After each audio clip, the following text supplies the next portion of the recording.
নমস্কার। আচ্ছা, কখনো ভেবে দেখেছেন যে ইলেকট্রিক সার্কিটগুলো কেমন জাদুর মতো কাজ করে? মানে একই কারেন্ট কিন্তু একেক সার্কিটে একেক রকম ফল। কেন বলুন তো এমনটা হয়? চলুন আজ এই রহস্যটাই ভেদ করা যাক। তো এই যে সার্কিটের জাদুর কথা বললাম এর একটা দারুণ উদাহরণ কিন্তু আমাদের সবার চোখের সামনেই আছে। চলুন এমন একটা রহস্য দিয়েই শুরু করি যেটা আমরা সবাই দেখেছি কিন্তু এর পেছনের কারণটা হয়তো সেভাবে ভাবা হয়নি। একটু ভাবুন তো, ওই যে উৎসবের সময় টুনি বাল্বের যে লম্বা লাইনগুলো ঝোলানো হয় তার একটা বাল্ব কেটে গেলেই কিন্তু পুরোটা অন্ধকার। অথচ দেখুন, আমাদের বাড়িতে ফ্যানের সুইচটা বন্ধ করলে কি লাইট নিভে যায়? একদমই না। একই তো ইলেকট্রিসিটি, তাহলে এই দুই জায়গায় এমন অদ্ভুত ফারাক কেন? চলুন এই প্রশ্নের উত্তরটাই আজ খুঁজে বের করা যাক। এই রহস্যের জট খুলতে গেলে আমাদের একদম শুরুতে যেতে হবে, মানে একেবারে পাওয়ার সোর্সের ভেতরে। আর সেখানেই কিন্তু লুকিয়ে আছে আমাদের প্রথম সূত্রটা, ব্যাটারির ভেতরে থাকা একটা অদৃশ্য বাধা। আমরা তো জানি যে কারেন্ট যখন তারের মধ্যে দিয়ে যায় তখন একটা বাধার মুখে পড়ে, তাই না? যাকে আমরা বলি রোধ। কিন্তু মজার ব্যাপার কি জানেন, এই বাধাটা শুধু বাইরেই নয়, ব্যাটারির ভেতরেও আছে। হ্যাঁ, ব্যাটারির ভেতরে যে তরল আর পাতগুলো থাকে সেগুলো কারেন্টকে একটু আটকাতে চেষ্টা করে। এই ভেতরের বাধাটাকেই বলা হয় অভ্যন্তরীণ রোধ বা ইন্টারনাল রেজিস্ট্যান্স। আমরা এটাকে ছোট হাতের আর দিয়ে লিখি। আচ্ছা, এই যে অভ্যন্তরীণ রোধের কথা বললাম এটা কিন্তু সবসময় এক থাকে না, বেশ কিছু জিনিসের ওপর এটা নির্ভর করে। যেমন ধরুন, ব্যাটারির ভেতরে যে দুটো পাত থাকে সেগুলোর দূরত্ব যদি বেড়ে যায় তাহলে রোধও বেড়ে যাবে। আবার উল্টো দিকে ভেতরের তরলটা যদি গরম হয়, মানে তাপমাত্রা বাড়ে, তাহলে কিন্তু রোধ কমে যায়। বেশ ইন্টারেস্টিং, তাই না? তাহলে এর ফলে কি হচ্ছে? এটাই যে ব্যাটারি বেচারা যে পরিমাণ শক্তি তৈরি করছে তার সবটা কিন্তু আমরা বাইরের সার্কিটে কাজে লাগাতে পারছি না, কারণ কিছুটা শক্তি তো ওই ভেতরের বাধাটা টপকে কারেন্টকে বাইরে ঠেলে বের করতেই খরচ হয়ে যাচ্ছে। আসুন এটাকে একটা সোজা সমীকরণ দিয়ে বুঝি। ধরুন, ব্যাটারির মোট শক্তি বা টোটাল পাওয়ার হলো ই। এই এর একটা অংশ বাইরের সার্কিটে কাজে লাগছে, সেটা হলো ভি।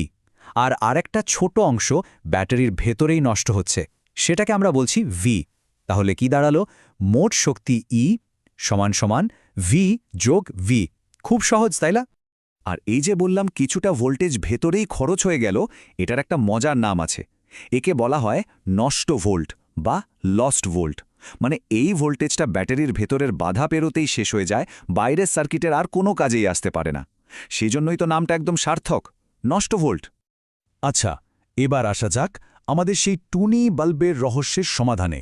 এর জন্যে আমাদের এক বিশেষ ধরনের কানেকশন বা সংযোগ বুঝতে হবে। একে বলা হয় শ্রেণী সমবায় বা সিরিজ কম্বিনেশন। শ্রেণী সমবায় জিনিসটা কি? ভাবুন তো, একটা ট্রেনের কথা। বগিগুলো যেমন একটার পেছনে আর একটা লাইনে লাগানো থাকে, এখানেও ঠিক সেভাবেই বাল্ব বা অন্য যন্ত্রাংশগুলো পরপর জোড়া হয়। আর সবচেয়ে জরুরি বিষয় হল, কারেন্ট যাওয়ার জন্য রাস্তা কিন্তু একটাই মাত্র পথ। এখন যেহেতু রাস্তা একটাই, তাই কারেন্টকে সব কটা বাধার মধ্যে দিয়েই যেতে হচ্ছে, তাই না? ফলে মোট বাধাটা কি হবে? বেড়ে যাবে।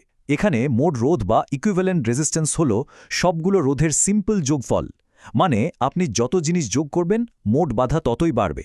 আর ঠিক এখানেই কিন্তু আমাদের টুনি বাল্বের রহস্য সমাধান লুকিয়ে আছে। যেহেতু কারেন্ট যাওয়ার একটাই রাস্তা, তাই ওই লাইনের যে কোনো একটা বাল্ব যদি কেটে যায় বা ফিউজ হয়ে যায়, তাহলে কি হবে?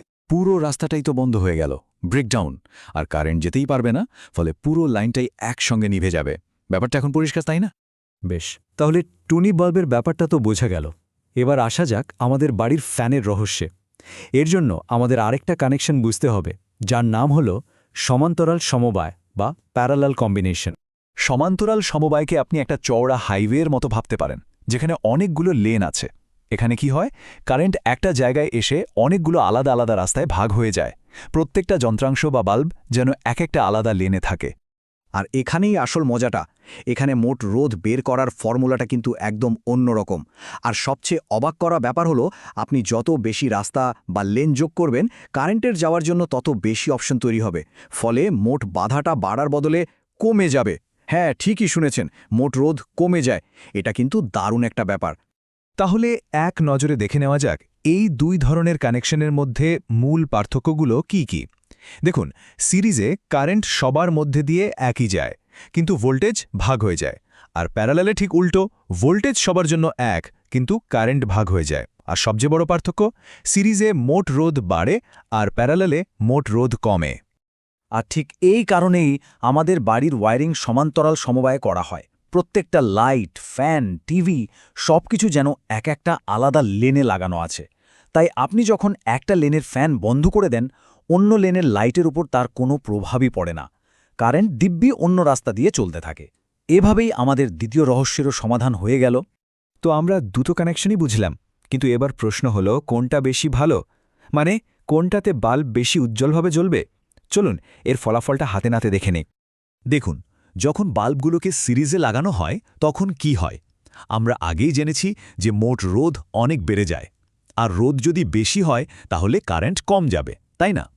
ফলে বাল্বগুলো বেচারা ঠিকমতো শক্তিই পায় না আর একদম টিম করে জ্বলে। কিন্তু এবার দেখুন ম্যাজিকটা।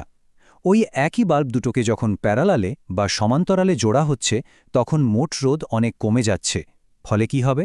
সার্কিটের মধ্যে দিয়ে অনেক বেশি কারেন্ট হু করে যেতে পারবে। আর তার ফল, বাল্বগুলো একদম উজ্জ্বলভাবে পুরো দমে জ্বলে উঠবে। পার্থক্যটা স্পষ্ট, তাই না? তাহলে চলুন আজকের আলোচনা থেকে মূল কয়েকটা ফর্মুলা একবার ঝালিয়ে নেওয়া যাক। প্রথমত, ব্যাটারির মোট শক্তির সমীকরণ E=V+V, তারপর আসছে নষ্ট ভোল্ট V=IR, আর সবশেষে সিরিজের জন্য মোট রোধ R=R1+R2 এবং প্যারালালের জন্য 1/R=1/R1+1/R2। এই কয়েকটা জিনিস মনে রাখলেই কিন্তু সার্কিটের অনেক কিছুই পরিষ্কার হয়ে যাবে। তাহলে এই পুরো আলোচনার শেষে একটা সহজ প্রশ্ন থাকল। বলুন তো, শ্রেণী সমবায়ে বা সিরিজ কম্বিনেশনে যখন আমরা আরও যন্ত্রাংশ যোগ করি, তখন মোট রোধ বাড়ে নাকি কমে? আমি নিশ্চিত উত্তরটা এখন সবারই জানা। আসলে সার্কিটের এই জাদুগুলো একবার বুঝে গেলে আমাদের চারপাশের প্রযুক্তিটাকেও কিন্তু আরও ভালোভাবে চেনা যায়।